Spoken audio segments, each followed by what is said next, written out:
सबसे पहले मैं चाहता हूं मेरे पाकिस्तानियों, आप ये बॉडी लैंग्वेज देखें और फिर अपने मालिक की तरह पर्ची का पढ़ा जाना देखें।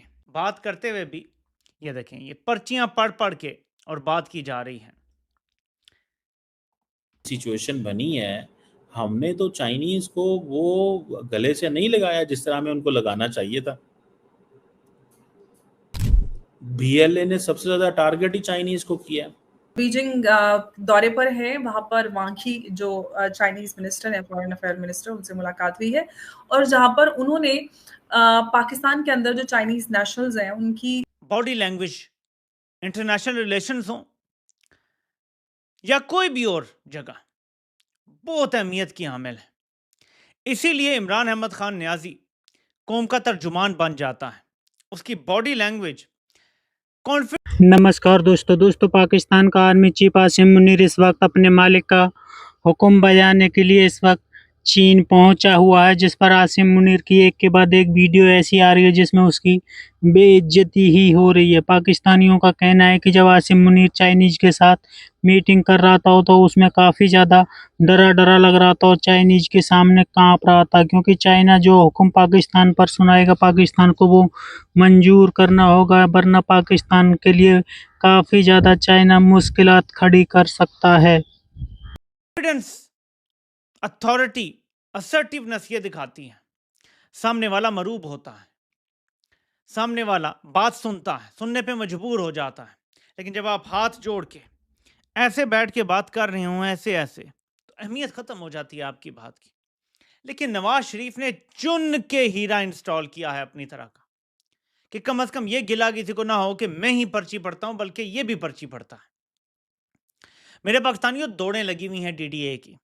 आपको पता है ना डीडीए क्या है? डाकू डफर अलायंस। तो इनको आपसे डीडीए कहा जाएगा क्योंकि इमरान खान ने इनको नया नाम दिया है और ये नाम काफी वायरल जा रहा है सोशल मीडिया पे। डीडीए की दौड़ें लगी हुई हैं। डीडीए का सरबराह चीन गया हुआ है और एक प्यादा अमेरिका पहुंचा हुआ है। कहने वाले तो कहते हैं कि शायद कोई और डीलें हैं, कोई ट्रेड के मामलात हैं और इस तरह की बातें हैं, लेकिन असल में जो इमरान खान के बेटे पहुंचे हैं वहां पे, शायद उसको काउंटर करने के लिए वहां पे डीडीए पहुंचा हुआ है, उसका एक प्यादा। क्या परेशानी है इनको? एक ऐसी वीडियो देखी है जो बराह रास्त अमेरिका से थी। अटलांटिक काउंसिल में बैठ के कंपनी के एक प्यादे ने जो बातें की हैं, उन्होंने तकरीबन सब कुछ खोल के रख दिया है हमारे सामने। मैं अब आपको मुकम्मल पिक्चर दिखाने की पोजीशन पे आ गया हूं जो मुझे समझ आया है। ये दौरे वैसे नहीं हो रहे मेरे पाकिस्तानी, उनकी दौड़ें लगी हुई हैं, इनकी कांपे टांग रही हैं।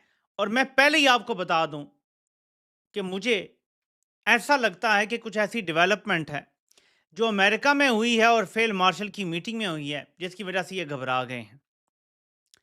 मैं आपको वजह आगे चल के बताता हूं कि क्यों मुझे ऐसे लगता है। पहले हम जरा ये तस्वीर देखते हैं। प्यादा अमेरिका में मार्को रूबियो से मुलाकात करता है। मार्को रूबियो इस मुलाकात के बाद एक ट्वीट करता है। मैं आपको वो ट्वीट अभी पढ़ के बताता हूं जो मार्को रूबियो ने की है।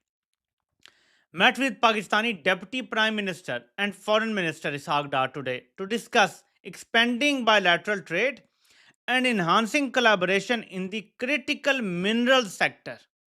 I also thanked him for Pakistan's partnership in countering terrorism and preserving regional stability. Ishaq Dar भी मादनियात का सौदा करने वहां पहुंचा हुआ है। ऐसी क्या चीज रह गई होगी जो फील्ड मार्शल ने नहीं किया? कौन सा ऐसा सौदा रह गया होगा जो फील्ड मार्शल ने नहीं किया? मैंने जो सुना है अब मैं वो आपको बता देता हूं। अटलांटिक काउंसिल में कुछ इसहाक डार ने बातें भी की हैं और कुछ उससे सवालात भी हुए हैं, लेकिन उससे पहले मैं इनके हालात आपको बताना चाहता हूं क्या है। मैं आपको कह रहा हूं ना कि अचानक जब खबरें लगना शुरू हो जाती हैं किसी हुकूमत के खिलाफ, तो उसका मतलब कुछ और होता है। मतलब है कि सिस्टम अब आपके खिलाफ जाना शुरू हो गया है। माजिद निजामी जो इन्हीं के करीब समझे जाते हैं, उनकी ट्वीट है कि चीनी स्कैंडल अभी पूरी तरह खत्म नहीं हुआ कि खाने के तेल में एक और बड़े माली स्कैंडल का इंकशाफ हुआ है। आलमी मार्केट में कुकिंग ऑयल की कीमतों में 24% कमी पाकिस्तान में उल्टा बढ़ गई। सार्फिन फी लीटर 150 रुपए इजाफी कीमत अदा करने पर मजबूर हैं। रोजनामा जंग की खबर है ये जरा मैं अपने सामने कर देता हूं ताकि आप नीचे पढ़ लें। रोजनामा जंग में खालिद मुस्तफ़ा की ये खबर है। मेरे पाकिस्तानी, जब रोजनामा जंग किसी भी हुकूमत के खिलाफ खबरें लगाना शुरू कर दे और करप्शन के स्कैंडल निकालना शुरू कर दे, वो हुकूमत से तरह खुश नहीं है। और जब ये नाखुशी शुरू होती है तो इन्हीं खबरों से आगाज होता है उसका। मैं ज़्यादा गहराई में नहीं जाऊंगा कि आप लोग ये समझना शुरू कर दें कि इधर नाराज़ हैं तो उधर राज़ी हो जाएंगे, इसकी मैंने बात नहीं की। मैं आपको बताता हूं कि आगे प्लान मुझे क्या नज़र आ रहा है और क्या मुमकिन तौर पे हो सकता है। लेकिन मैं ज़रा आपको बता दूं जो मोटी मोटी बातें मुझे समझ आई हैं जो प्यादे ने अमेरिका में की हैं। सिक्योरिटी को लेकर बड़े सारे सवाल रखे, क्योंकि हम सब जानते हैं कि चाइनीज नेशनल पर अटैक होते हैं और सी पैक को भी लेकर उनकी थोड़ी चाबी कसी गई है। सी पैक क्योंकि लगातार हमले होते हैं चाइनीज इंजीनियर्स पर, टेक्नीशियंस पर, जिसकी वजह से सी पैक आगे नहीं बढ़ पा रहा है और जो कुछ भी वहाँ पे कॉन्फ्लिक्ट्स हैं उसका खमियाजा चाइना को भुगतना पड़ रहा है। इस पूरे डेवलपमेंट को किस तरह से देख रहे हैं? देखिए, मुल्ला मुनीर जो पाकिस्तान के फील्ड मार्शल हैं, वो अभी चाइना दौरे पे गए हुए हैं और वहां पे जब वो वांग यी से मिले तो उनका जो पोस्चर था, ऐसा लग रहा था कि गुलाम अपने आका से मिलने आए हैं। अब ऐसा था कि उसके बाद मीडिया के सामने भी खबरें आई और वांग यी के जो बोलने का जो लहजा था वो ऐसा था कि डिक्टेशन दे रहे थे कि भैया कर क्या रहे हो आप, व्हाइट हाउस में जाके आप लंच कर रहे हो, ईरान के साथ जो हमने सोचा था कि आप उनकी सहायता करोगे, वहां पे आप अमेरिका के साथ और इजराइल के साथ हो चुके हैं। अब क्यों ईरान इंपॉर्टेंट है चाइना के लिए, वो देखने वाली बात है। देखिए, सीपेक में तो $70 बिलियन का इन्वेस्टमेंट कमिट किया है, जिसमें $52 बिलियन लगे हुए हैं। चाइना और ईरान के बीच में $400 बिलियन का इन्वेस्टमेंट्स है और चाइना एक तरह से ईरान से सस्ते रेट पे वो क्रूड ऑयल लेता है। तो चाइना की एनर्जी सिक्योरिटी के लिए ईरान बहुत इंपॉर्टेंट है और वैसे ही रशिया ने भी सोचा था कि पाकिस्तान ईरान की सपोर्ट करेगा, पर हमने देखा वॉर के दौरान पाकिस्तान ने अपनी एयर स्पेस प्रोवाइड की अमेरिकन को और उन्होंने फोर्डो न्यूक्लियर प्लांट पे हमला किया था। और इसी भी बात बताई जा रही है कि बहुत जगह जो इजराइल मोसाद ने जो ईरान के टॉप कमांडर्स को उड़ाया था, उसमें पाकिस्तान का कहीं ना कहीं रोल है। जी, दूसरी बात है, ये ऐसा है कि इस बार आपने देखा है कि चाइनीज प्रीमियर शी जिनपिंग ने उनको कंप्लीटली इग्नोर कर दिया।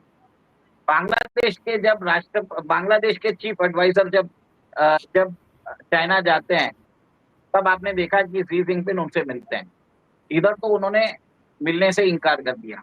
जो भी है, वांग यी ने फटकार लगाई, एक तरह से उन्हें बोला है कि हमारे सीपेक इन्वेस्टमेंट का क्या कर रहे हो, हमने $52 बिलियन आपके अंदर इन्वेस्ट कर दिए हैं और सीपेक फ्लैगशिप प्रोजेक्ट है बेल्ट एंड रोड इनिशिएटिव का, सबसे ज्यादा इन्वेस्टमेंट हमने उसमें किया है। और ग्वादर से चाइना के बीच में जो यूटिलाइजेशन है 2% है, तो बोलते हैं ये इन्वेस्टमेंट जस्टिफाई भी नहीं करता है। सेकेंड, आपको जो हमने सीपेक का इन्वेस्टमेंट पाकिस्तान में किया है उसके $32 बिलियन हमको चुकाने हैं, वो पैसा कहाँ से आएगा? और आपको ये भी बता दूं कि आज की डेट में अराउंड 20 से 25 हजार चाइनीज इंजीनियर और वर्कर्स पाकिस्तान के सीपेक में काम कर रहे हैं और आपने देखा है कि लगातार बलूचिस्तान में स्थिति बहुत खराब हो चुकी है। BLA और BLF ने वहां पे पाकिस्तान सिक्योरिटी गार्ड के मतलब इस साल 700 सिक्योरिटी गार्ड्स को उन्होंने मार गिराया और ऐसी बात हो गई है कि वहां पे इंडिपेंडेंस की बात होने लग गई है। और आपने देखा है मौलाना फजलुर रहमान ने भी ये बात बोली है। चाइना ऐसा हो चुका है कि चाइना ने बोल दिया कि हम बलूचिस्तान लिबरेशन आर्मी से डायरेक्ट बात कर लेंगे।